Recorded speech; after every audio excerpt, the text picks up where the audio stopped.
Good evening, everybody. Welcome to our monthly webinar where we try and give some perspectives on what's happening around the world, how are the portfolio getting positioned, and what are the earnings on the portfolio that we are managing. So to begin with, we will start with the macro backdrop because in the last few days the world has obviously changed upside down. So to begin with, moving to next, the first and important point that we are watching out. Can you move to next, please? So first and important point, obviously about what's happening around the world. So I guess everybody knows, everybody's watching very carefully what's happening with the US-Iran conflict, and because of this uncertainty, the markets obviously had a sell-off in the last few days. I would like to just remind you from the beginning of the first March till now, most markets, whether it's India, Japan, emerging markets, or for that matter, other developed markets, had seen a sell-off between 3 to 7%, depending on each market you talk of. To some of the markets like Korea and Japan saw even higher double-digit decline from as with the US-Iran conflict, sort of taking center stage. Now, I would like to just remind you all that every time there is an external event similar to this kind of war or any uncertain event that impacts the energy prices, usually markets tend to sort of react in the very interim short term period, but also comes back even sharply. So this we have just in the interest of everybody's market is obviously has a longer term history. We have over the last 40 years, every time such kind of event unfolds, the drawdowns in between 8 to 10% average. The maximum drawdown has been in 9/11, but the recovery is even faster. In our understanding, it's within a month's time. If you look at many such events in the history, the recovery is in less than a month's time usually that the markets tend to sort of react. Moving ahead from what are we thinking out to what is the market doing? So as I said in the beginning, right, India has fallen lately, but if you look at the month till date number, every year the market is also fallen between 8 to 10%. Moreover, India has not delivered exceptionally well compared to world markets, primarily because India was absent in AI trade. If you think about the ecosystem of the AI, whether it's chipset, whether it's hardware, whether it's servers, whether it's data centers, India is not a large ecosystem beneficiary for all of these products.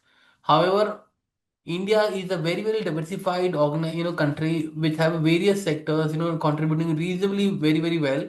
Unlike Taiwan, where 30% of the market cap is driven by one single country, so is the case with Indonesia, so is the case with South Korea, and so on and so forth. So I would like to believe the recent underperformance of India compared to world markets has also meaningfully sort of magnified because of this uncertain Iran-US conflict. But moreover, the stability of the earnings is far superior compared to other markets. Because neither we are heavily skewed toward one sector, nor we are obviously more dependent on one particular company is doing exceptionally well. So that's why, in our opinion, India's performance will not last very long, and India will recover very sharply compared to other emerging markets. Moving ahead, when you look at the most important thing that's happening in the domestic market, which market is obviously completely ignoring because the noise is very prominent, and the noise is obviously the kind of missiles Iran has fired and the kind of defense that US is tend to do. There are multiple green shoots available in the market that we are not paying too much heed to. One is the India-US trade deal. Please bear in mind that even after the Supreme Court judgment of the US, where of basically nullifying the tariff, even then India is one of the prominent markets where the tariff is settled at 19% versus 18% versus the other markets. Moreover, if we assume that the Supreme Court judgment in the US remains, then the tariff for the global markets will be 10% as we speak for the matter of for a time period of 150 days. Second, most important, India Euro FTA being signed already, in the place to get implemented in the various European countries will be applicable from 1st April 2027. So this is again a mega deal being signed. And please bear in mind, it took nearly 18 to 20 years for this deal to get signed. So please do not underappreciate the capability of this particular deal for both India, US, and Europe to bring the kind of export that the market can seriously see through.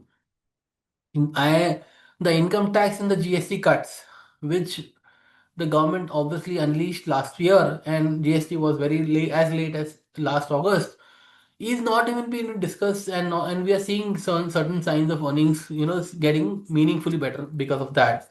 Bhargav will cover in detail what kind of sectors and earnings are seeing more prominent push from this particular fiscal policy.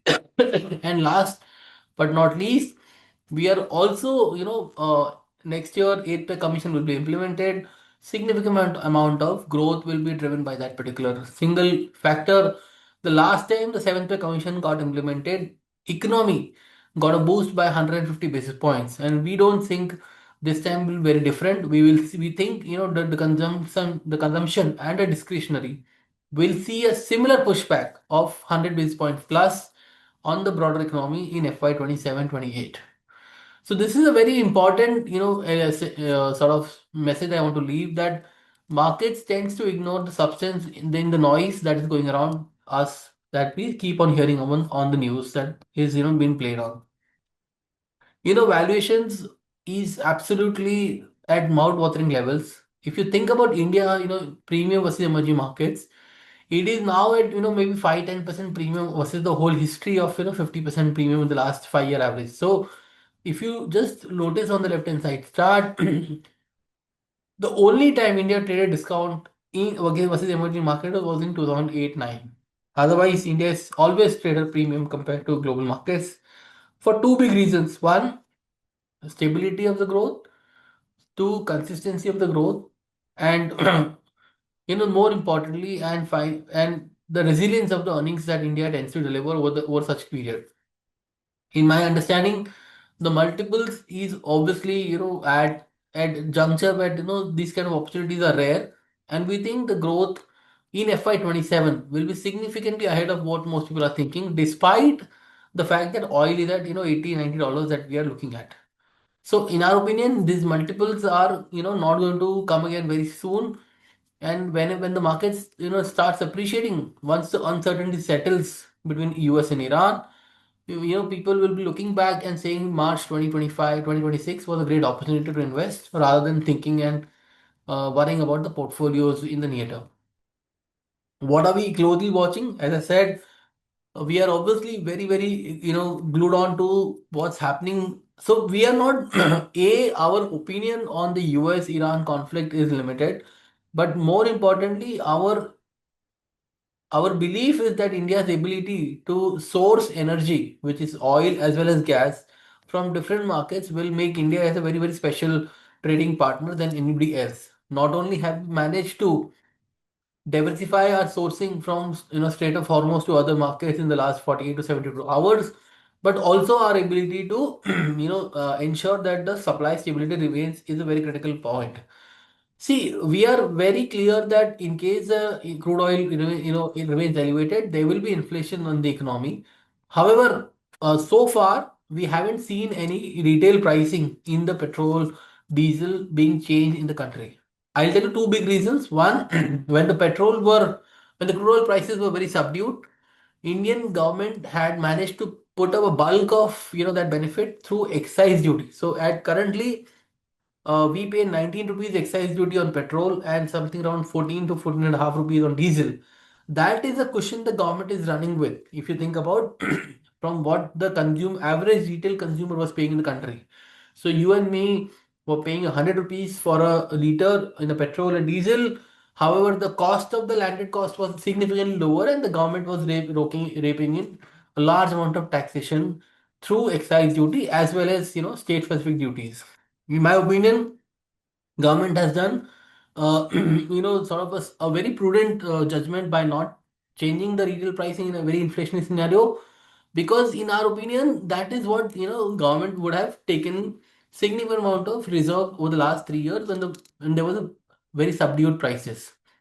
Now to give you some context of what can be the impact of the higher prices. So if we think the crude remains at $90 plus, which is a probability, our 180 $185 billion imports will move to 230 to $40 billion. So it's a $50 billion net impact that we can think of. Moreover, the current account deficit, which is a very, very important matrices that India is monitoring, because our capital flows is always constrained, will only go from 1.3 to 2.5%. So we are not looking at very, very difficult scenario where suddenly India, is thrown out of the window. So the incremental $40 billion, in our understanding, will be bridged by two particular major reasons. One, India debt market is getting introduced into Bloomberg global indices, which will probably fund $20 billion of additional flows. Also, FDI in the country, in our understanding, has turned the corner. So our understanding is, and the data speaks for itself, that the 9-month FY26, which is April to December 2025 data, we have seen a growth in FDI compared to last fiscal year. So I think both of these elements will ensure that the capital flows remains buoyant and the deficit in the current account will be met because of these particular issues. This is about the performance of the portfolio. I would just quickly take the performance as well. The coffee can has managed to deliver a positive return even in the month gone by. We have delivered a 1% return with the index of negative 0.5.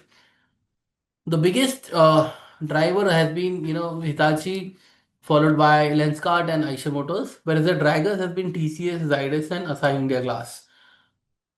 And this has obviously been prevalent in the 1 year performance as well. So Good and Clean delivered a 50 basis points alpha in the month gone by. The 3 months and the 6 months is also looking sharply sort of improved in terms of performance. The biggest sort of driver of the performance was Timken India, SBI, and Tata Steel. Timken obviously delivered nearly 20% returns despite a subdued quarter, because the outlook is very, very strong thanks to the capex both in railways and non-railways doing well. The draggers were Asahi India, Hindustan Copper, as well as Emphasis for the month gone by. If you look at the Micro Marvels has done exceptionally well in a very, very volatile market. If you look at the numbers, it's only down hardly 1%, where the markets obviously is relatively flat. But the winners have been Make Power, Ice Make, and Venus Pipes, whereas clearly the Team Leads and the Canterbury have lost some money in the month gone by.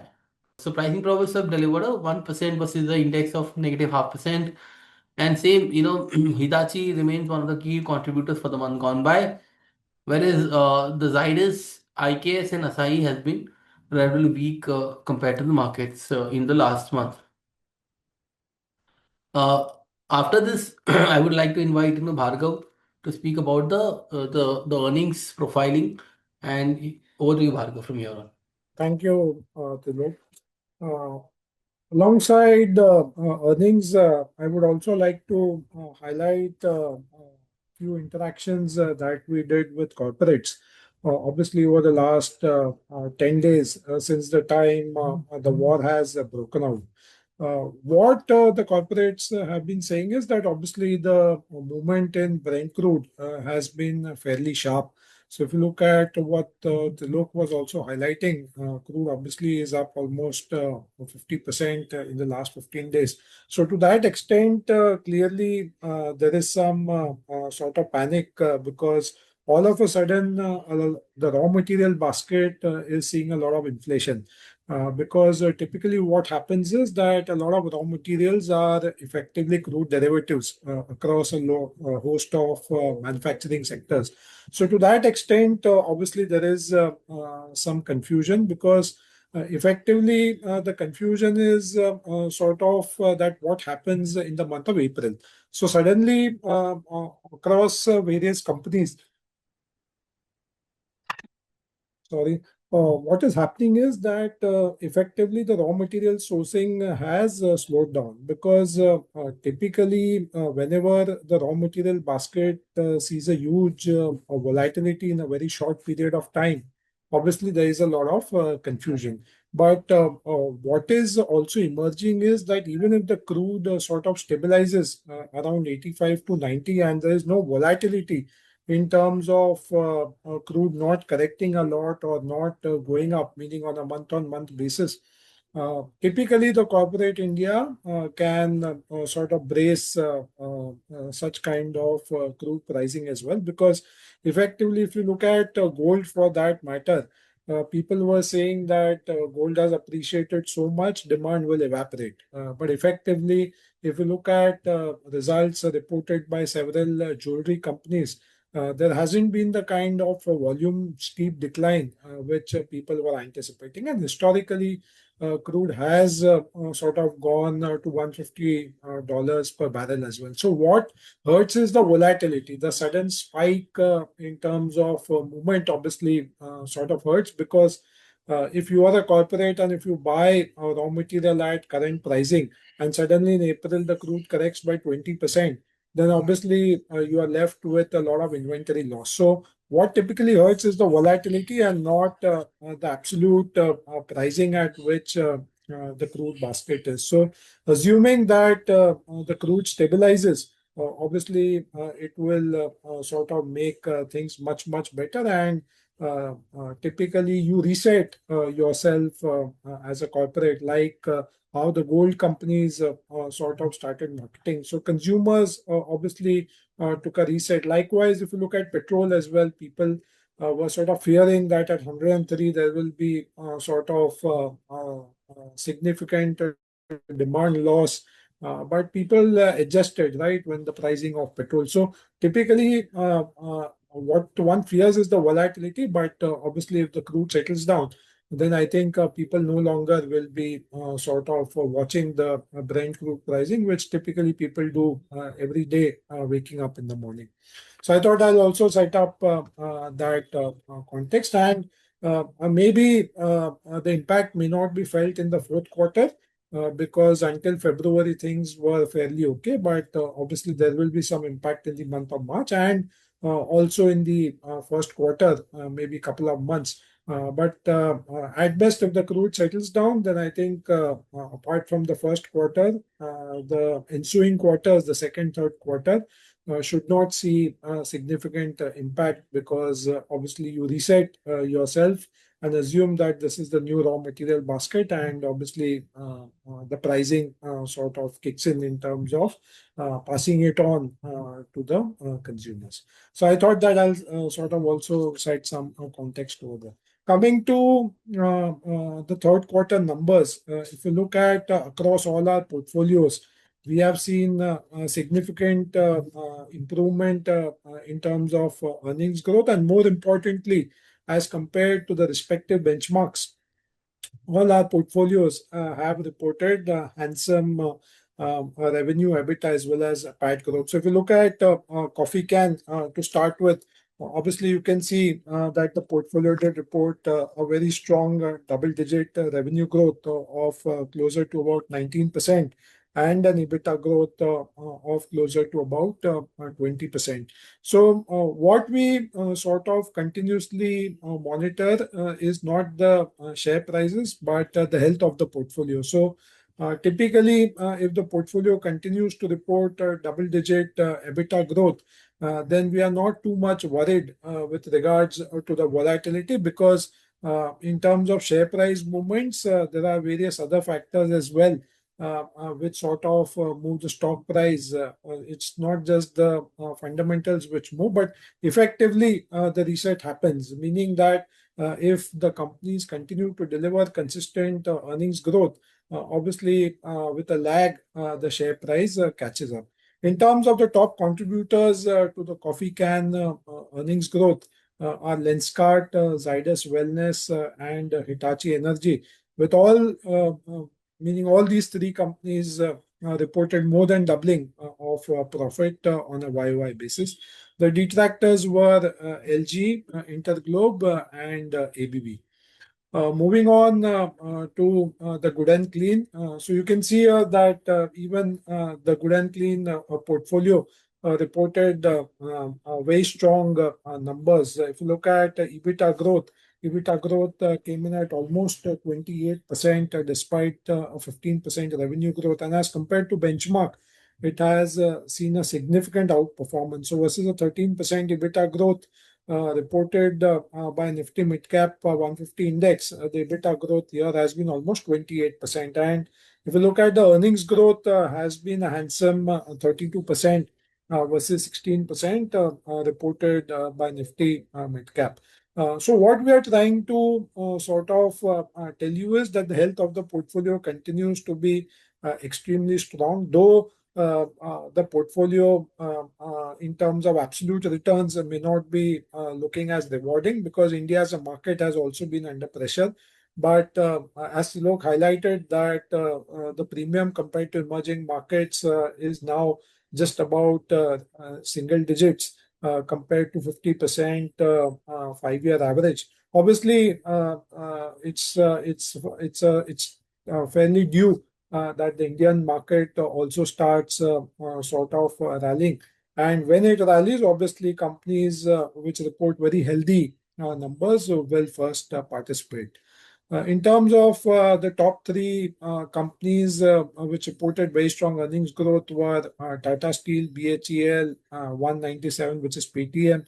All of these companies reported more than doubling of profits on a YOY basis. The draggers were Federal Bank, Manappuram, and Timken. Moving on to micro marbles. So if you look at micro marbles as well, what we have done here is we have not compared to any particular index because the average market cap of micro cap is just about 2000 crores. So if you look at Nifty micro cap 250 index as well, there the average market cap is almost 8000 crores. So as such, for microcap, there is no benchmark per se because we are operating in a very different market cap segment. Hence, what we have done here is we've compared to our respective peers in terms of market cap. So we have looked at 750th company to 1250th company. As such, these companies are in between 1000 to 5000 crore market cap range, and that is where we generally operate. So if you look at the performance in terms of 750th to 1250th company by market cap, there the earnings continue to be declining. So if you look at the PAT decline, that has almost been 9%, whereas for us, we have seen a 38% earnings growth. And that is what we, as a house, continue to sort of monitor. In fact, the EBITDA growth also has been fairly resilient at about 23%, despite just a 12 to 13% revenue growth. So the health of the portfolio continues to be extremely sound. And that is where we believe that as the tide turns, these are the stocks which will see a bounce back. And if you look at the key contributors were Global Spirit, Rajratan, and Mac Power. All of them reported more than doubling of profits. And if you look at the draggers were insecticides, foods and inns, and ice make.